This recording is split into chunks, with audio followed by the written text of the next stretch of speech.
7절까지의 말씀입니다. 우리 약속의 말씀을 같이 한 목소리로 봉독하시겠습니다. 이삭이 그들을 위하여 잔치를 베풀매 그들이 먹고 마시고 아침에 일찍이 일어나 서로 맹세한 후에 이삭이 그들을 보내매 그들이 평안히 갔더라. 그날에 이삭의 종들이 자기들이 판 우물에 대하여 이삭에게 와서 알리어 이르되 우리가 물을 얻었나이다 하매 그가 그 이름을 세바라 한지라. 그러므로 그 성읍 이름이 오늘까지 부엘세바더라. 에서가 40세에 헷 족속 부에리의 딸 유딧과 헷 족속 엘론의 딸 바스맛을 아내로 맞이하였더니 그들이 이삭과 리브가의 마음에 근심이 되었더라. 이삭이 나이가 많아 눈이 어두워 잘 보지 못하더니 맏아들 에서를 불러 이르되 내 아들아 하매 그가 이르되 내가 여기 있나이다 하니 이삭이 이르되 내가 이제 늙어 어느 날 죽을지 알지 못하니 그런즉 내 기구 곧 화살통과 활을 가지고 들에 가서 나를 위하여 사냥하여 내가 즐기는 별미를 만들어 내게로 가져와서 먹게 하여 내가 죽기 전에 내 마음껏 네게 축복하게 하라.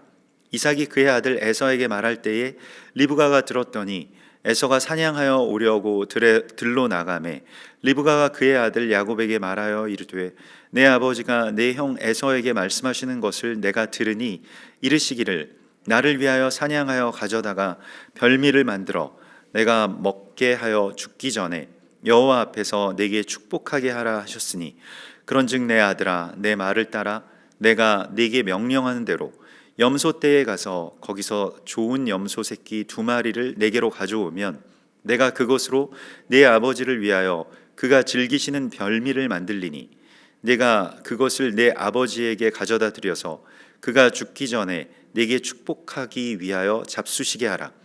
야곱이 그 어머니 리브가에게 이르되 내 형 에서는 털이 많은 사람이요 나는 매끈매끈한 사람인즉 아버지께서 나를 만지실진대 내가 아버지의 눈에 속이는 자로 보일지라 복은 고사하고 저주를 받을까 하나이다. 어머니가 그에게 이르되 내 아들아 너의 저주는 내게로 돌리리니 내 말만 따르고 가서 가져오라. 그가 가서 끌어다가 어머니에게로 가져왔더니 그의 어머니가 그의 아버지가 즐기는 별미를 만들었더라. 리브가가 집안 자기에게 있는 그의 맏아들 에서의 좋은 의복을 가져다가 그의 작은 아들 야곱에게 입히고 또 염소 새끼의 가죽을 그의 손과 목에 매끈매끈한 곳에 입히고 자기가 만든 별미와 떡을 자기 아들 야곱의 손에 주니 야곱이 아버지에게 나아가서 내 아버지여 하고 부르니 이르되 내가 여기 있노라. 내 아들아 네가 누구냐? 야곱이 아버지에게 대답하되 나는 아버지의 맏아들 에서로소이다. 아버지께서 내게 명하신 대로 내가 하였사오니 원하건대 일어나 앉아서 내가 사냥한 고기를 잡수시고 아버지 마음껏 내게 축복하소서. 이삭이 그의 아들에게 이르되 내 아들아 네가 어떻게 이같이 속히 잡았느냐?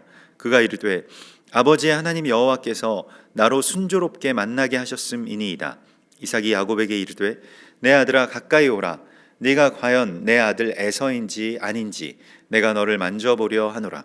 야곱이 그 아버지 이삭에게 가까이 가니 이삭이 만지며 이르되 음성은 야곱의 음성이나 손은 에서의 손이로다 하며 그의 손이 형 에서의 손과 같이 털이 있으므로 분별하지 못하고 축복하였더라. 이삭이 이르되 내가 참 내 아들 에서냐? 그가 대답하되 그러하니이다. 이삭이 그에게 이르되 내게로 가져오라. 내 아들이 사냥한 고기를 먹고 내 마음껏 네게 축복하리라. 야곱이 그에게로 가져가매 그가 먹고 또 포도주를 가져가매 그가 마시고 그의 아버지 이삭이 그에게 이르되 내 아들아 가까이 와서 내게 입맞추라. 그가 가까이 가서 그에게 입맞추니 아버지가 그의 옷의 향취를 맡고 그에게 축복하여 이르되 내 아들의 향취는 여호와께서 복 주신 밭의 향취로다. 아멘. 우리가 이번 주에 톨도트의 말씀을 통해서 아브라함의 하나님이 이삭의 하나님이 되고 또 이삭의 하나님이 야곱의 하나님이 되는 그러한 그 유업의 전승을 우리가 이 안에서 보게 됩니다. 그래서 그 26장의 부엘셰바 이야기의 어떤 결말은 이삭이 그 블레셋 사람들을 위하여 잔치를 베풀매 그들이 먹고 마시고 그래서 이게 그 잔치가 이제 미슈테라고 해서 무언가를 이제 흡수하다, 뭐 마시게 하다, 뭐 이런 뜻입니다. 물을 준다라고 하는 그런 뜻인데요. 잔치를 베푸는 것을 뭐 거기에 뭐 포도주가 있었기 때문이기도 했겠지만 그들에게 물을 주는, 그들에게 어떤 것을 마시게 하는 그러한 그 잔치를 베풀었다는 것인데요. 리브가가 아브라함의 늙은 종 엘리에셀을 맞이할 때도 그랬죠. 제가 당신의 낙타들에게도 배불리 마시게 하리이다라고 그렇게 말을 했던 그런 구절을 우리가 창세기 24장에서 보게 됩니다. 그래서 이삭이 베푼 잔치 가운데서 그들이 서로 맹세한 후에 이삭이 그들을 보내매 평안히 갔더라. 이 이삭의 우물판 이야기가 26장에서 계속해서 나오면서 우리가 주목하여 보았던 또 이 조명에 보아서 그렇게 받았던 말씀이 바로 이제 한세 사람의 언약의 성취라고 하는 것이죠. 그래서 평화의 언약을 새롭게 맺는 것. 근데 이게 한세 사람의 언약이라고 하는 것이 그냥 한 세대에서 체결하면 그치는 것이 아니고 그들이 체결하였더라도 그의 아들 또 그의 아들의 아들 그 후손들이 그 언약을 유업으로 계승을 해야만 이것이 온전해진다라고 하는 것을 우리가 보게 되었습니다. 그래서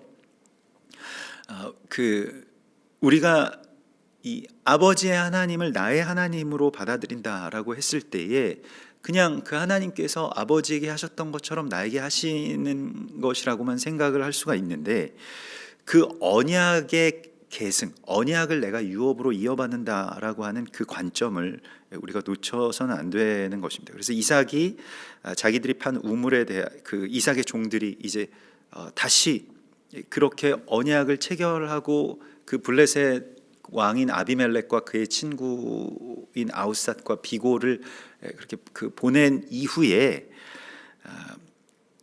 바로 동시에 그 종들이 와서 새롭게 우물을 팠다라고 하는 것을, 새롭게 우물을 얻었다라고 하는 것을 알려줍니다.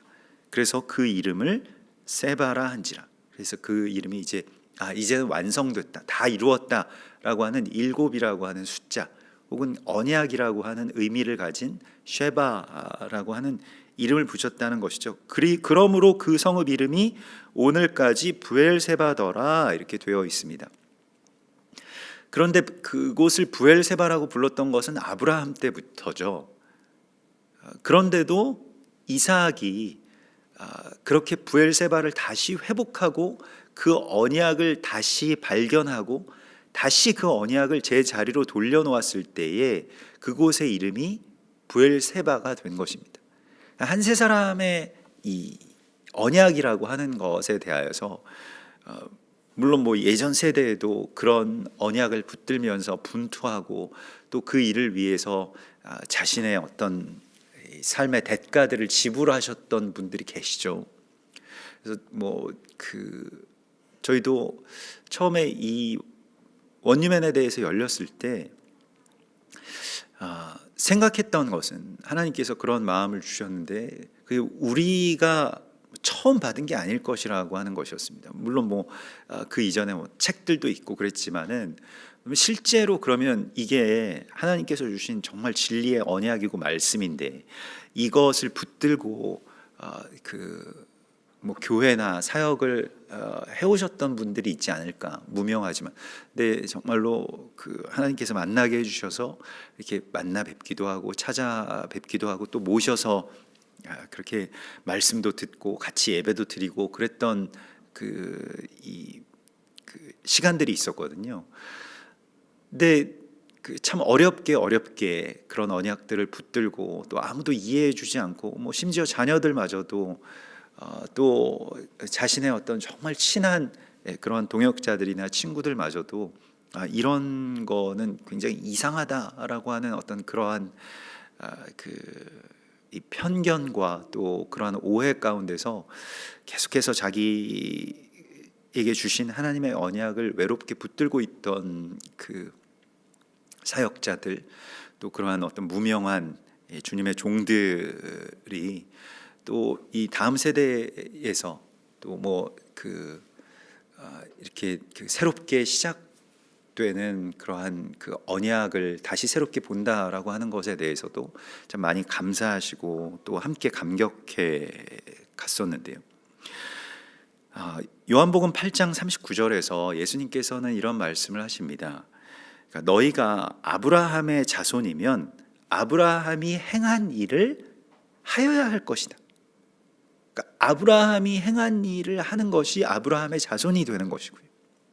그래서 아브라함의 하나님이 이삭의 하나님이 되는 것이 바로 아브라함이 행했던 일, 곧 브엘세바의 언약을 세웠던 것, 아브라함이 일생 동안 그 본토와 친척과 아버지의 집을 떠나서 경주해온 그 언약의 목적지가 어디 있는가?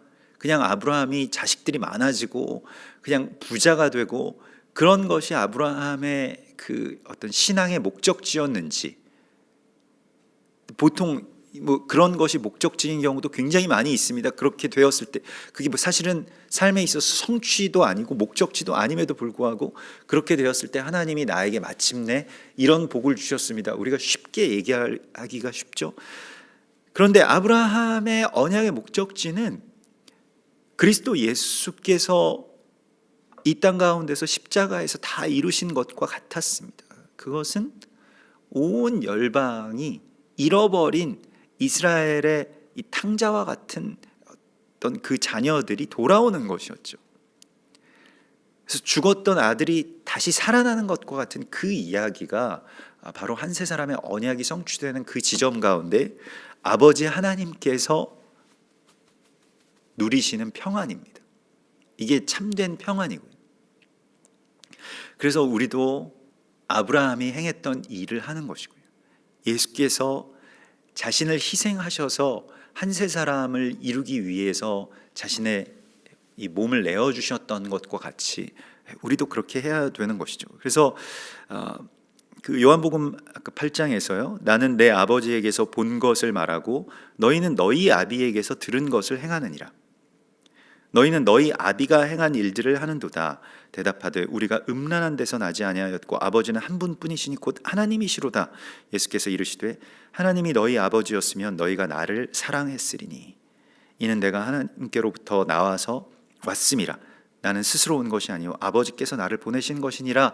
그래서 하나님께로부터 왔으면 우리가 하나님께로부터 나에게 온 것을 또한 사랑하였으리라 라고 하는 그런 말씀을 주시죠. 그래서 우리가 다시 아버지가 맺은 언약을 성취하는 삶, 또한 하나님 아버지의 마음을 우리가 이해하고 그것을 우리가 유업으로 있는 것, 말라기 4장에서 말씀을 하시는 아버지들의 마음과 자녀들의 마음이 서로에게로 돌이켜지는 바로 그 지점이라는 것입니다. 그래서 그곳 이름을 세바라고 부르고, 그렇게 언약을 회복하였을 때에 동시에 이제 그 에서가 40세의 해족속 부에리의 딸 유딧과 해족속 엘론의 딸 바스맛을 아내로 맞이하더니, 그래서 이게 그 유딧과 그 바스맛인데 그 유딧이라고 하는 그 이름이 유다의 여성형 이름입니다. 그러니까 유다는 남성 명사이고 유딧은 이제 여성 명사입니다. 그래서 그 찬송이라고 하는 그런 뜻이죠. 찬송하는 자라고 하는 그런 뜻이고요. 또 바스맛은 이제 향기를 말합니다. 그래서 그 찬송과 그 향기, 뭐 또 그 향기가 이 베셴이라고 하는 말에서 나온 것인데요. 또 그 베셴은 뭐 비슷한 발음으로 그 이름이라고 하는 그런 뜻이 있습니다. 그래서 우리가 이 유대인들의 마지막 사명에 대하여서 예수께서 말씀을 하신 것이 바루카바 베셴 아도나이죠. 찬송하리로다 주의 이름으로 오시는 이요. 그러니까 예수 그리스도에 대하여서, 예수께 대하여서 그냥 그들이 이제 이 비방하고 멸시하였던 그 예수의 이름을 이제 찬송하는 것, 그게 이제 이 유다의 그런 사명이 되겠습니다. 근데 지금 여기에서는 이제 유딧과 바스맛을 아내로 맞이하였던 이들은 다 그 유대인들이 아니라 헷 족속들이죠. 그래서 헷 족속은 그 공포라고 하는 말에서 나왔다고 합니다. 그래서 그 아주 공포에 질린다 이런 표현이 되고요. 또 공포에 떨게 한다. 그래서 아주 잔혹하고 잔인하게 그렇게 그 이방 민족 중에서 이스라엘을 대적했던 그런 민족 가운데 하나인데요. 헷 족속과 그렇게 혼인을 맺는 것에 대하여서 에서는 보면 오늘도 그 뒤에 이 눈이 멀어서 보이지 않게 된 이삭이 나옵니다마는 언약에 대한 어떤 그런 그 시야가 전혀 형성되어 있지 않습니다. 그러니까 아버지가 어머니와 어떻게 결혼하게 되었는지, 또 어떻게 하나님께서 신부를 찾는 그 여정 끝에 그 언약을, 결혼의 언약을 성취하셨는지, 이런 것에 대한 어떤 생각이나 고찰 이런 것들이 없었다라고 하는 것이죠. 그래서 그들이 이삭과 리브가의 마음에 근심이 되었더라. 이게 그 결혼이라고 하는 것이 이제 그 이방 민족의 딸들과 결혼한다라고 하는 것이 이 구약 전체에서 계속 토라 전체에서 계속해서 나오는 어떤 그 혼합의 통로가 됩니다. 그래서 이스라엘 사람들이, 그 유대인들이, 하나님의 백성이 어떻게 바알과 아세라를 섬기게 되는가? 다 결혼 때문이라는 거예요. 그 결혼이라고 하는 것이 무엇입니까? 서로 한 피를 받아서 한 몸이 된다는 것인데, 물론 그 이례적인 경우에 이방인과 그 결혼을 하는 것을 통해서 하나님의 언약을 이루시는 어떤 그런 한세 사람의 연합도 있지만은, 그러나 하나님의 뜻이 아님에도 불구하고 이게 우리가 브엘세바의 언약도 엄밀하게 말하자면 둘이 하나가 된다라고 하는 것이라기보다는 둘의 사이를 정하는 일이죠. 그러니까 이 어떤 간격, 우리가 어제도 나눴던 것과 같이 어떤 그 간격을 우리가 정하자, 이게 브엘세바였습니다. 그래서 우리가 함께 그 화평을 이루자라고 하는 것이었는데요. 그러니까 이게 그 구별됨과 거룩함이 같은 것이고 또 혼합됨과 타락함이 같은 것이 됩니다. 특별히 신부를 거기에서 맞이한다라고 하는 것은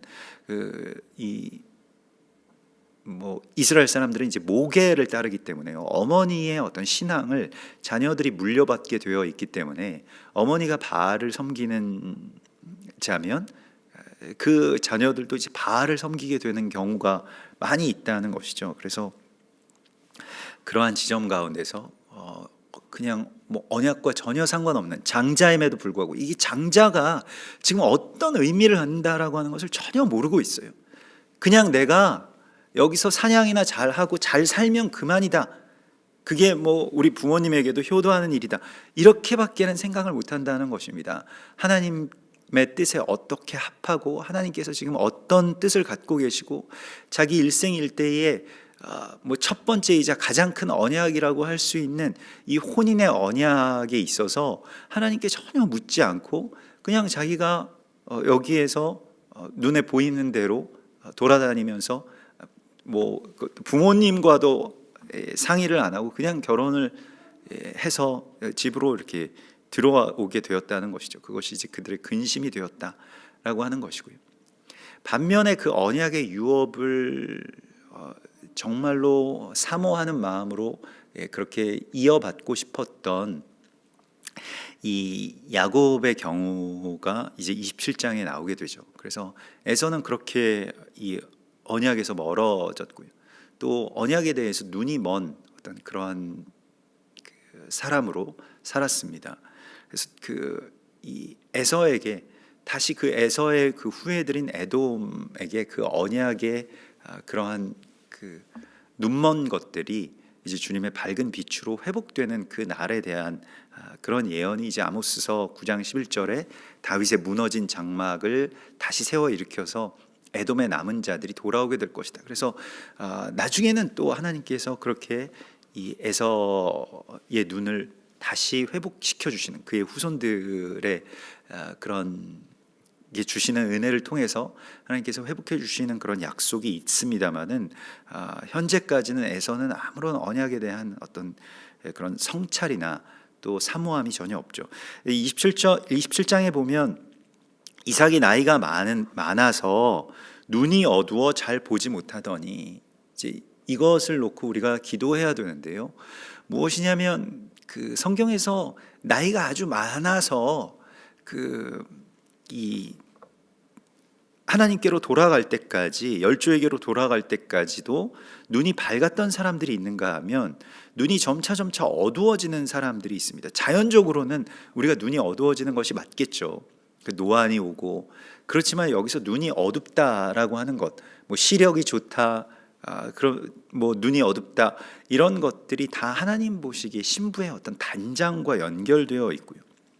모세는 죽을 때 신명기 34장에 보면 120살이었는데 그의 눈이 흐리지 아니하였고 기억이 쇠하지 아니하였더라, 이런 말씀을 주십니다. 그래서 그런 기록이 있고요. 그래서 뭐 여호수아도 마찬가지고요. 이제 노년에도 하나님의 언약을 붙들고 있고 하나님의 말씀에 주목하고 있으면 눈이 어둡지 않죠. 근데 이삭은 눈이 어두워져 버렸습니다. 그 이전에 브엘세바를 알아보고 브엘세바의 언약을 향해서 나아갔던 그 이삭이었는데 어느새 자신의 어떤 그 쇠약한 육체와 또 뭐 그 이후에 뭐 별다른 어떤 그런 경주가 없죠. 그러면 눈이 멀어집니다. 우리가 또 이런 남자분들 같은 경우에 보면 이게 사회생활을 하고 일을 하실 때는 뭐 육체도 그렇고 어떤 정신도 그렇고 그것을 위해서 막 애를 쓰다가 거기서 이제 물러나게 되면 많이 이제 쇠약해지고 정말로 이제 노쇠해지는 것을 우리가 보게 되죠. 이제 그런 경우가 굉장히 많이 있는데 이삭도 어떻게 보면 자기 죽는 날까지 그 언약의 성취를 위해서 경주했던, 또 그것을 온전하게 붙들려고 했던 이 아브라함의 이 유업을 끝까지 잊지는 못했습니다. 아브라함은 늙어서도 자기 늙은 종에게 리브가를 찾아올 것에 대해서 말했고, 또 그 후처인 구드라에게서 난 그 6 아들을 축복하면서 또 땅끝으로 보냈고요. 이러한 마지막 때까지 이 한 세 사람의 이 언약을 성취하기 위해서, 또 그것을 위한 어떤 씨를 그곳에다 심어 놓는 그런 이 아브라함의 늙어서의 모습을 볼 수 있죠. 그러니까 육체는 쇠약하지만 그러나 그의 눈, 그러니까 언약을 바라보는 눈만은 초롱초롱하게 빛났다는 것입니다. 근데 이삭은 그런 것이 없습니다. 이삭의 절정은 모리아산이었고, 또 이삭의 결말은 그냥 브엘세바에서 끝났다는 것이죠. 그 여정을 그냥 끝내버렸습니다. 우리가 이렇게 살아가면 안 됩니다. 그러니까 내가 여기까지 하고 나는 지금부터는 그냥 내 육체가 원하는 대로 살겠다, 그런 경우가 있거든요. 근데 끝까지 정말로 시편 52편 8절에 있는 말씀을 저는 좋아하는데, 그러나 나는 하나님의 집에 있는 푸른 감람나무 같으며 하나님의 인자하심을 영원히 의지하리로다. 그러니까 육체가 막 쇠하여도요, 나는 하나님의 집에 있는 푸른 감람나무 같이 되게 해주십시오. 이렇게 항상 우리가 간구해야 됩니다.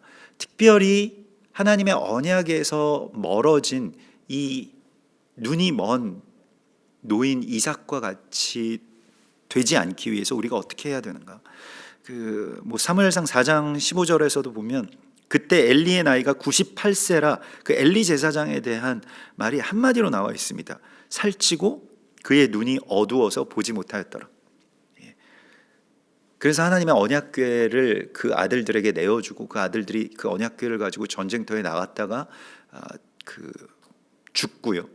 또 그 소식을 들은 엘리 제사장이 그 의자에서 떨어져서 목뼈가 부러져서 죽는 그런 제사장의 죽음의 어떤 비참한 죽음을 우리가 보게 되는데요. 오늘 이삭의 눈이 어두워서, 눈이 어둡다라고 하는 것은 이제 언약에 대해서, 사실 여기서 눈이 밝았다라고 한다면 야곱을 축복했을 것입니다. 그냥 야곱을 축복했을 거예요. 야곱이 아버지를 속이는 죄를 범하지 않아도 됐을 것입니다. 그러나 네 눈이 어두워서 잘 보지 못했다라고 그렇게 말씀을 하고 있고요.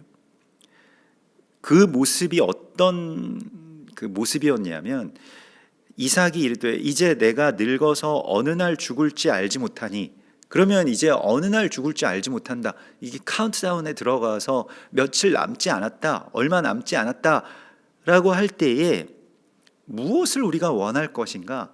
그 언약을 끝까지 붙들고 거기에 대해서 소망했다면 그 사람들에게는 이해가 되지 않더라도 둘째 아들인 야곱을 축복했을 것입니다. 야곱은 나중에 야곱도 마찬가지로 육신의 눈은 그 뭐 유전적인 것인지 모르겠습니다만은 그 나중에 어두워서 잘 보이질 않았거든요.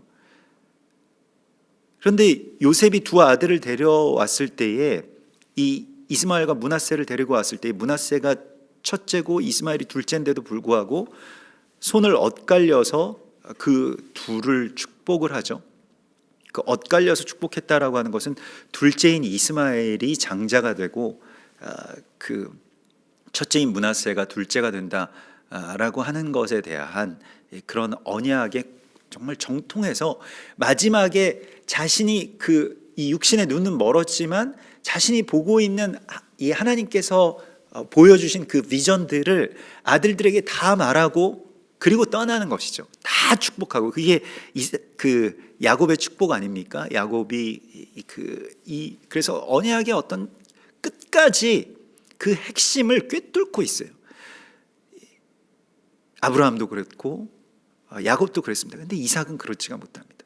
늙어서 죽게 되었는데 고작 하는 이야기가 그래 나에게 별미를 한번 먹고 죽게 해달라. 그러면 내가 그것을 먹으면 너를 축복하겠다.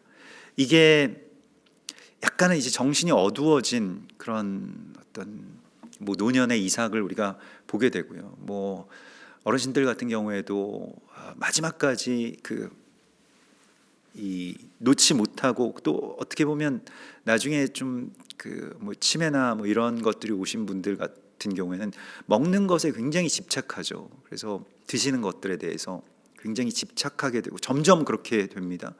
그래서 배가 고파서가 아니고 계속 이제 그런 감각이나 그러한 어떤 욕망만 남아 있는 것이죠. 그래서 뭐 방금 전에 식사를 하셨는데도 불구하고 뭐 바로 뒤에 돌아서서 나 밥 안 먹었는데 왜 밥을 안 주냐, 뭐 이런 식의 어떤 말씀들도 하시죠. 근데 뭐 그것이 어떤 뭐 육체적으로는 어쩔 수 없는 일이라 할지라도 우리 삶 가운데 있어서 그러면 우리가 마지막까지 원하는 것이 무엇인가? 라고 하는 것과 언약이 일치되지 않으면 눈이 어두워진다는 것입니다. 다른 걸 원하게 되고 그게 내 죽을 때의 소원이라는 거예요.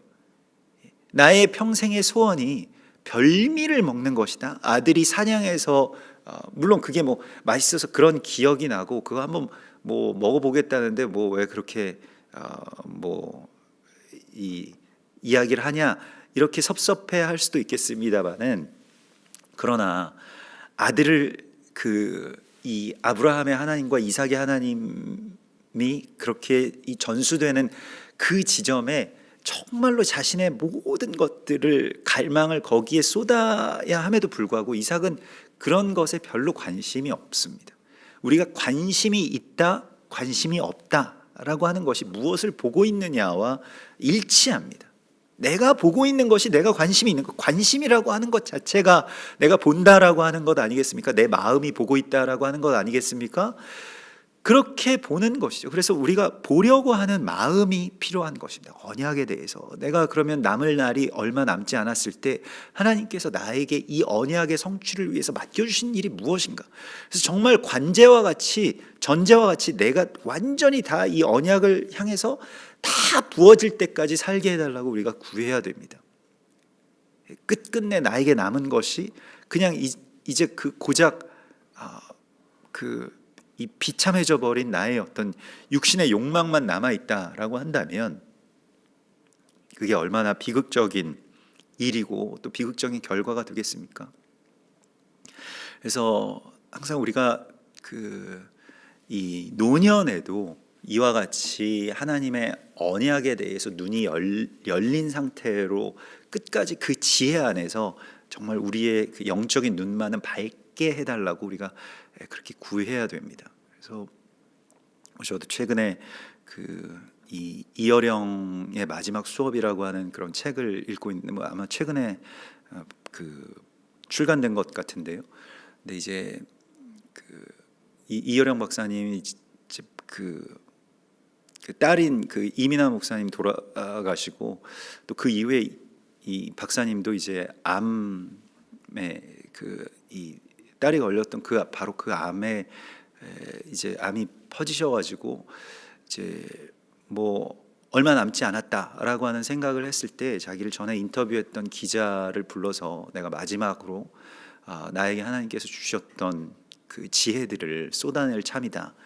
그래서 그걸 좀 적어줬으면 좋겠다. 그래서 그걸 이제 모아놓은 것이, 아직 뭐 돌아가시지 않았습니다만은 그걸 모아놓은 그러한 인터뷰 내용인데, 정말 그 안에 어떻게 죽음을 기다리는 한 노인이 이런 지혜에 정통할 수 있을까? 이게 참 너무 부럽고, 또 근데 그 지혜가 뭐 세상에서도 굉장한 석학으로, 뭐 세계적인 어떤 그런 지성으로 그렇게 널리 알려진 분이시기도 하지만, 그 노년에 얻은 그 신앙, 믿음, 그래서 하나님이 보시기에 다 좋았더라, 하나님이 생육하고 번성하라 하셨더라 라고 하는 그 말씀과 자신의 평생에 그렇게 일구어낸 그 지적인 업적이, 정말 지성과 영성이 그렇게 만나게 되었을 때에 이 마지막은 얼마나 찬란하게 빛나고 있는가라고 하는 것을 바라보면서 참 많이 부러운 생각이 들었습니다. 어떻게 이런 생각을, 이게 뭐 어떤 나이와 상관없는 이런 지혜가 여기에 있을 수 있는가? 근데 거기에는 항상 밝은 빛이 있는 것이, 지혜는 하나님으로부터 나오는 것이기 때문에 하나님이 빛이 비추어져야 끝까지 볼 수가 있는 것입니다. 내 빛으로 보는 게 아닙니다. 본다라고 하는 것은 우리가 그 물체의 실체가 아니라 거기에 반사된 빛을 보는 것입니다. 빛이 내 눈에 들어와야만 내가 볼 수가 있게 되는 것이고요. 그래서 우리가 말씀을 묵상하는 것이 중요한 것입니다. 말씀을 보는 것이 중요한 것이고요. 내가 나의 눈에 그 빛이 들어와야만 그것을 제대로 볼 수가 있게 되는 것이죠. 그래서 이 눈이 어두운 이삭과 같이 되지 않고, 정말 끝까지 나는 주님의 집에 심기어진 그런 푸른 감람나무와 같이 될 것입니다. 이렇게 항상 하나님께 우리가 그런 것을 좀 구해야 됩니다. 그래서 늙어서도 그냥 제때제때 뭐 삼시세끼 잘 챙겨 먹고, 뭐 연금 받고, 뭐 좋은 요양원에서 죽게 되는 그러한 삶이 뭐 평범한 어떤 그런 노년과 종말의 사람들의 이야기라고 한다면, 우리에게 있어서의 소망은 늙어서의 어떤 그런 뭐 육신적인 평안함이나 배부름이 아니라 마지막까지 언약을 향해서 자신이 할 수 있는 일이 있는 거예요.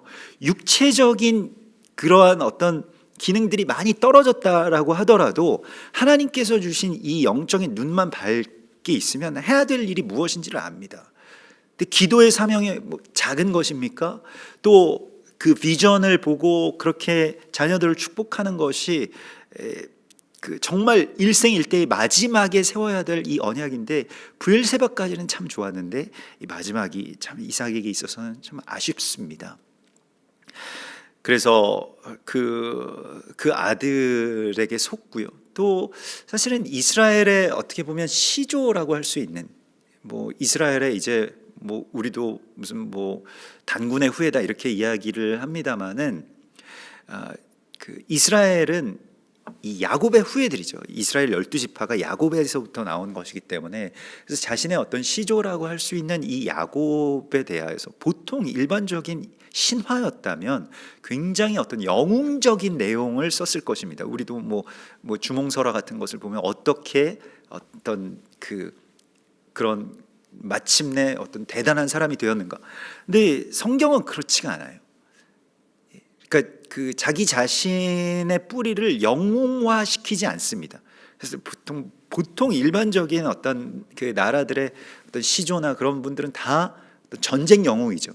근데 이 이스라엘의 시조는 아버지를 속여서 복을 말하자면 빼앗은 그런 야곱 야곱이었다는 것입니다. 또 그것을 직면하게 하고, 근데 유대인들 같은 경우에는 그래서 지금도 히어로가, 우리는 뭐 어디에서 전쟁을 일으키고 거기에서 승리한 사람, 물론 그런 것들에 대해서 그 이야기를 안 하는 것은 아니지만 그들에 있어서의 영웅은 랍비들이에요. 그러니까 뭐 그게 꼭 좋다는 것이 아닌데 자세히 살펴보면 되게 희한한 겁니다. 뭐냐면 랍비들이 왜 영웅이 되었는가?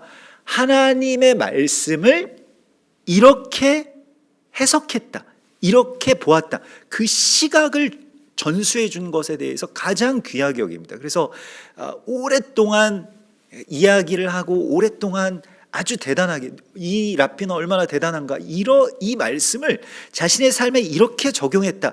이게 이제 이 랍비닉 유대교인데요. 그렇게 랍비 유대교죠. 그래서 그들에게 있어서의 영웅은 좀 다릅니다. 근데 우리가 이 안에서 보게 되는 것은 어떤 그 전형적인 영웅서라고 아니라 정말로 하나님의 복을 받기 위해서 분투하는 리브가와 이 야곱의 모습, 또 눈이 어두워진 그 아버지가 언약 밖의 일을, 이건 뭐 자연적인 것은, 육체적인 것은, 혈통적인 것은 언약 안에서 그냥 에서를 축복하면 그만입니다. 그런데 그것이 언약에서 벗어난 일이라고 하는 것을 리브가와 이 야곱은 알고 있죠. 근데 리브가가 여기에서 내가 저주는 나에게 돌리고 너는 축복을 받아라 라고 하면서 자기 자신을 희생시킵니다. 그래서 리브가가 이 일들을 좀 주도해 가고 있죠. 야곱은 거기에 대해서 아버지를 속일 수 없고 저주의 자식이 될 수 없습니다 라고 거부했을 때 리브가가 말하는 것은, 내 아들아, 너의 저주는 내게로 돌리리니 내 말만 듣고 가서 가져와라. 그래서 저주를 내게로 돌리라 라고 하는 것에 대하여서 우리가 깊이 생각해야 됩니다. 우리는 뭐 그런 일이 없었으면 좋겠다 이렇게 생각을 하지만, 자녀들이 받을 저주가 있다면 나에게 돌려달라고 기도하는 것이 그 어머니의 사랑이죠. 이 세대가 이 다음 세대를 위한 마음도 그러해야 됩니다. 다음 세대가 어떻게든 그러한 약속의 유업을 이어받을 수 있다면, 사도 바울도 그랬죠. 내가 생명책에서 지워져 버릴지라도 내가 이 일이 이루어지기를 원합니다 라고 하는 그런 고백을 하죠. 자기 구원, 자기 평안에만 매여 있는 것이 아니고 지금 자녀들에게 돌아갈 그 저주를 나에게 돌려달라고 하는 이 기도가 우리에게도 필요한 것이죠. 이것이 세대가 짊어져야 될 또 하나의 짐이기도 합니다. 그 저주가 그들 가운데로 그냥 전수된다라고 하는 것이 아니라 그들의 받을 저주를 내가 끌어안고 죽겠다라고 하는 것이 지금 리브가의 마음이고, 예수 그리스도께서 십자가에 달리신 것도 바로 그것이죠. 죄의 저주를 당신이 짊어지고 죽으시는 것이죠. 로마서 9장 3절에서 나의 형제 곧 고륙의 친척을 위하여 내 자신이 저주를 받아 그리스도에게서 끊어질지라도 원하는 바로라, 이렇게 고백을 하고 있는 모습을 보게 됩니다. 그래서 물론 이것은 정당한 방법이 아니었고, 누군가를 속여서, 특별히 아버지를 속여서 눈이 먼 아버지의 어떤 약점을 이용해서 그런 장자권을 강탈한다라고 하는 것에 대해서 야곱은 또 오랜 시간 동안 대가를 지불해야만 했습니다. 집을 떠나야만 했고, 또 정말로 많은 멸시와 서름들을 겪어야만 했고, 험악한 세월을 살아가야만 했습니다. 이것에 대한 어떤 그 결과였다고도 볼 수가 있겠는데요. 이삭의 잘못이기도 하지만 야곱도 이삭과 그렇게 서로에게 마음이 연합되고 연결되었다라고 한다면 참 좋았겠습니다만은 또 그렇지 못했던 것을 우리가 이제 보게 됩니다. 그래서 분별하지 못하고 이 이삭이 이 야곱을 축복하는 그런 장면이 나오게 되고요. 그에게 축복하고 그에게 가까이 가서 입을 맞추니, 내 아들아, 내가 사냥한 고기를 내 마음껏 먹고 축복하리라, 이렇게 먹고 축복하는 그 이삭에게서 받은 그 축복으로 야곱은 또 축복의 사람으로 세워져 갑니다. 이것이 어디까지나 다 옳고 어디까지는 다 옳지 않다라고 하는 이 지점이 정말 그 모호한 이야기이고 혼재되어 있는 이야기입니다만, 삶이라고 하는 것이 그렇습니다.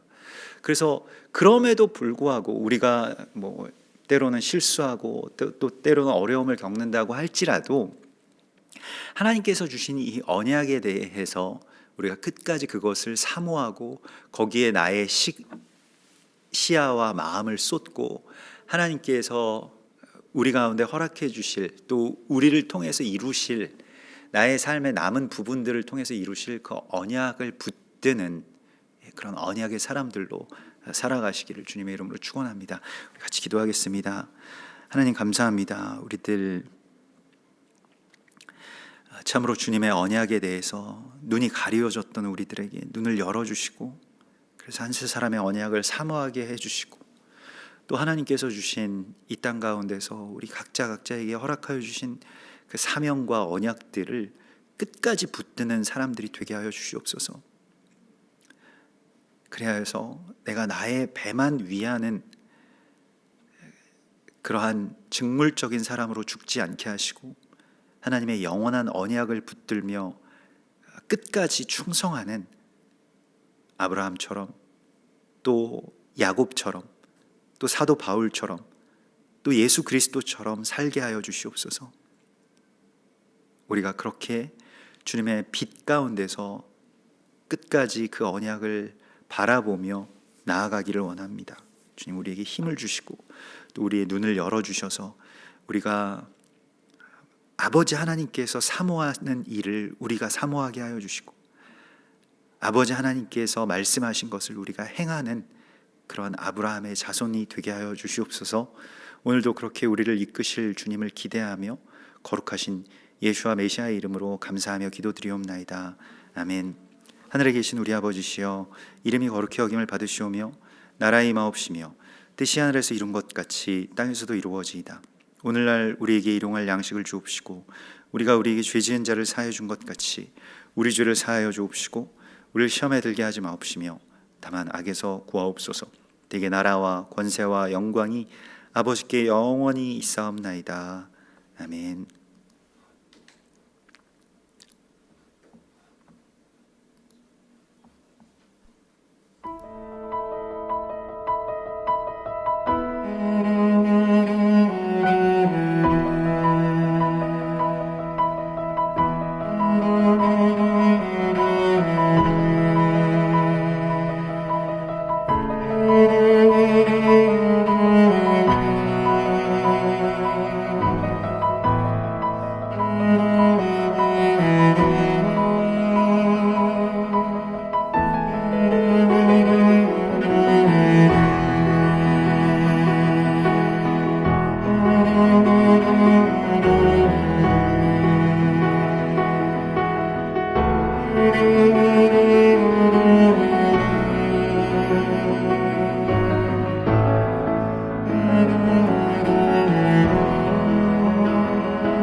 주옵소서.